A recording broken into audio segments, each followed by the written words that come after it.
stand Ember Spirit, and Ember Spirit very low armor, and their support duo just kind of fell apart. I think in addition to that, his aim with Ball Lightning was just uncharacteristically poor in this game. A lot of the times he actually spends half his mana pool on jumping in, so he uses it only for positioning. But a big part of Ball Lightning when you jump big distance is that you half kill the support before you even start hitting them. Right. But I think I saw 2 or 3 team fights in a row. He's trying to jump for, I think, at least the Wyvern once or twice, and he actually misses, even though Wyvern does not blink or anything.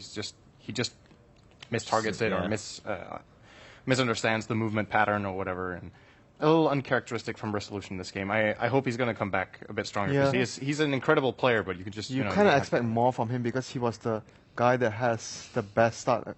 If you compare all the lanes, you know, they had trouble in the other lanes, but mid lane he was like, I think, at 1.8k net worth, and he was the highest in the whole game. So we kind of expected more from a Storm Spirit that had a really smooth early game. Yeah, I mean, overall it sounds like a lot of the mistakes that Empire did make weren't because, it looks like they're not on par with the other teams. It's just like something was off with them that game. And generally, and again, it was their first game, right? Both teams, sure, but at the same time, if you came in with hopes for Empire, you're looking at it and saying, all right, well, maybe they now know where to kind of iron out all their crinkles, and they'll be able to get into their second match, which will be the last match coming up, of course, against eHome, and they'll be able to kind of show us, all right, this is why we came to TI, right? This is why people are talking about Empire, because that's what I'm hearing from you guys. Overall, yeah, I mean, their draft, you guys didn't have problems with their drafts. Their gameplay ideas, generally, I mean, Ben, you have a couple issues with maybe how their game plan overall was set for the course of the game, but nothing too shocking or in terms of like, whoa, Empire, that's not the team we expect to see. It's more just small mistakes adding up over the course of the game. So coming up, of course, next we do have a couple more matches. The last matches on other streams have gone on. I believe EG already went through game 1 against VP on stream 3. So we've got that already going for you guys. We'll take a look at that schedule coming up. But on the main stream, one more match left. It is, again, going to be Empire going up against eHome. In terms of matchup, is this a significant upgrade, downgrade, or just similarity for Empire? I think it's a downgrade. eHome came in, first of all, they played through the qualifiers, so they were not a direct invite. They did win the qualifiers fairly convincingly in China, though, but how stacked was that qualifier, really? I mean, playing for CDEC, I think, is... They were playing against CDEC, which they beat, so that's a good start. But the other teams in that qualifier just didn't seem as powerful as other teams here, so...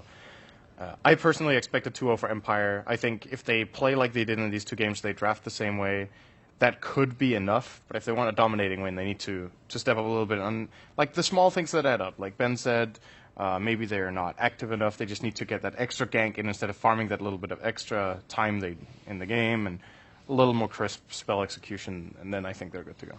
All right. We'll have a little bit more time to talk about that matchup, of course, during the draft and whatnot. But quick update also on stream 2. We did have CDEC going up against MVP Hot 6. Looks like we have the final moments of that match wrapping up. So we'll take a look at that before we return to the mainstream matches. It's showing no signs of ending anytime soon. Another Ember Spirit? Looks like it. I think Ember Spirit only won 1 game from our stream. Maybe yeah, including yesterday, right? Yeah, I think it's only 1 or 2 games that we actually won. LGD won against Cloud9, and is that it? Yeah, I think there was another one yesterday too, so maybe 2 overall. But yeah.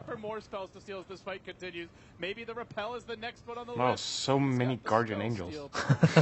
Everyone is physically immune. They still keep trying to hit each other. Yeah, we've got the Omni, of course, on the side of MVP, and then the Rubik on the side of CDEC. Use their spells at this point, because every time they do, something gets stolen. Oh, food and restoration, yeah, I'll take that. Let's keep the team alive, healthy, and continuing to fight aggressive. Yeah, we've seen Omni Knight picked a couple of times. Shadow Demon sometimes picked the deal with him, but I think Rubik is going to rise in stock as a support, especially as we see Dazzle banned out more and more. I feel like this gyrocopter is the key pick for CDEC. Aggressive gyro has carried, I think, 3-4 games in a row for them now. Yeah. Supposedly, enemy teams are banning. I guess they ban out the Leshrac against them, and I think the secondary one is maybe Tusk. And okay. Either you deal with his gyro, or you definitely make sure you can fight him in the mid-late game, because he's just getting out of control every time. Yeah, that is something we've seen as a common theme for CDEC. Well, so far, though, CDEC definitely doing well after the wildcard play-ins. Looks like they're having a pretty strong showing on day 1, so that's something to keep an eye out for. Now, as a quick teaser while our teams get ready here for the last match of the day, of course, this is a long tournament. We're going to have more matches coming up tomorrow. We kick it off pretty strong tomorrow, too. on our mainstream, I know everyone's really excited to hear this. We kick off with C9. So we're gonna kick it off with some potentially long matches. Coming out, C9 versus Fnatic will be starting here on the mainstream. On stream 2, we will have IG going up against LGD. And then on stream 3, Na'Vi versus Complexity. So let's talk about the stream 2 and 3 matches a little bit while we wait. I mean, IG versus LGD, what do you guys think? LGD, of course, kind of coming in as big favorites in the overall TI5. They've had a great showing today, 2-0 in match records. Can they carry that on tomorrow? I think that might actually be one of the most played matchups of all time. IG versus LGD, they've played each other like 4,000 times or something over the history of Dota. Like, it just seems like every major Chinese tournament, these teams have always gone far. So they've probably met in group stages, and then they've always met in the brackets later on, now, in like semifinals. Off of day one, though, sure, small sample size, but LGD at the very top, IG at the very bottom. Yeah. So today, I mean, IG not having a great start to TI5. LGD, meanwhile, is feeling great. Do you think that's going to affect how they go into the matchup on day 2? I mean, I think LGD just found their form and just found their particular playstyle that suits them this patch. Whereas IG, I still feel like is struggling to have an identity for 6.84. It should be mentioned, though, that LGD, while they are 2-0-0, it wasn't like they just ran over their opponents. They had 2-hour-long games against Cloud9, right? So True. I don't think, like, if you just look at the bracket in isolation, you're like, okay, one team's on top, the other's on the bottom. There's going to be an easy 2-0. I don't think LGD is just going to run them over. I would be very surprised if IG don't put up a good fight. Most likely result, probably 2-0 LGD, but I could see a draw. Or what about you, Winter? Just having seen them today. I think most importantly, they're going to have one night of rest and going through the games. It's point. very important. If they are playing the game today, I would say probably LGD are going to run over them. But because of the fact that they have one night to discuss things and start fresh, so I think that even though LGD is obviously the clear favorite, but probably I think 7-3 in LGD's favor, I would still think that IG has a decent chance of getting a good result in that matchup. All right, now the next match, of course, for Stream 3, as we're looking at the group standings here, we do have Complexity with 3 points and Na'Vi with 2 points, so pretty close in standing. I mean, the results, in terms of just match results, are fairly similar. Now, Na'Vi, the big contention point was that they dropped a game against MVP Phoenix, that is, and that looked a little bit rough, while Complexity did get their 3 points just off of that game, and then had a rough matchup against LGD. Where do you think that is? I mean, specifically Complexity and Na'Vi. Na'Vi, of course, I mean, they've got a lot of fans around the world, but at the same time, not many people having high hopes for Na'Vi sometimes. At the end of the day, you have to be able to win versus the Tier 1 teams. And I think that's the big difference in between Complexity and Na'Vi. Like Na'Vi, they beat the T1 EU teams occasionally, whereas Complexity, they just got completely routed by LGD. Like, it was not even close. We were looking at a DK, and we saw him with, like, bracer boots. Bracer. And we're like, what time is it in the game? It was like 20 minutes. Yeah, and we're like, what happened to this guy? And then he was 0-10, minute 20. Right. Yes. Which is that's a beatdown. That's not even. Yeah, and sure, dropping a game to MVP Phoenix as Na'Vi, that's a little bit unexpected, but even though they might have like a worse record, I think that they're a stronger team than Complexity and can go deeper into the tournament. They were very much ahead in the early game as well. It was just like a couple of mistakes later. They overextended, and you know what happened in there. Yeah. We all know how that ended. But the most important thing was they were playing well at the start, but it was just the mistakes that crept in later on in the game. So that actually ultimately cost them the first game. Yeah, sounds pretty reasonable. Now for Complexity, as you guys mentioned, all right, sure, maybe they got just absolutely beaten by LGD. What does that mean for Complexity? But at the end of the day, this is TI5, right? This is, as some of the other players we've been watching have been saying, this is where it all matters. No one's going to come in and say, oh, we're a weak team. Like, sure, we'll be content with 16th place. No one comes in with that mindset. So we're going to take a look at the Freeman brothers on Complexity and see how they've been preparing and what TI5 means for them and Complexity.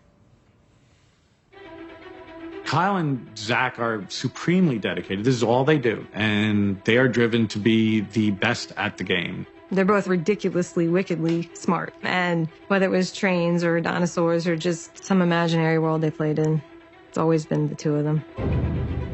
When Kyle first started playing Heroes of New Earth competitively, I was still playing a lot of different games. My brother convinced me to come try out for his team in Han that was going to DreamHack because they needed a new player. He started gaming with me when he was like 16. He went to his first LAN. They went on to win everything in that game. And then they were looking to go transition into Dota, where it's the bigger pond and the bigger prize pool. They saw it as a way of like, hey, there's enough money here we can make a living. If we can find 5 people dedicated to doing nothing else but playing this game, we're going to win everything.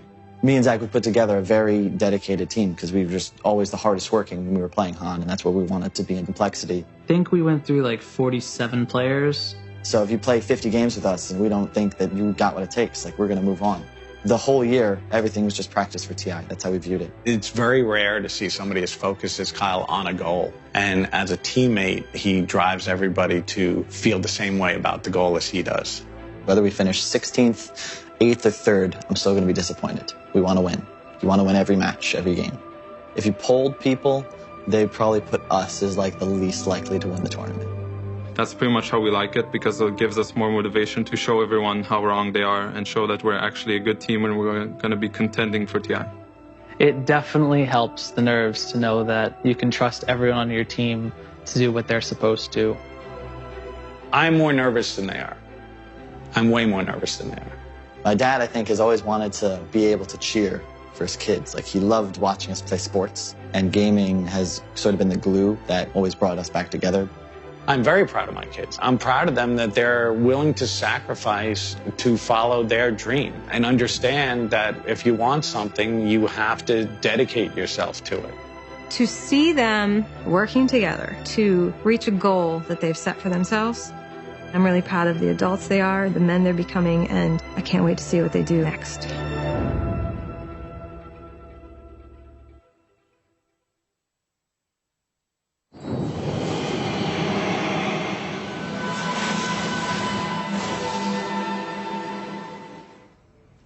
All year, it was practice for TI. That's how Complexity is coming in. And I want to point out one thing. I mean, they were saying themselves, if we polled, people might put us as the least likely to win TI. Would you rate Complexity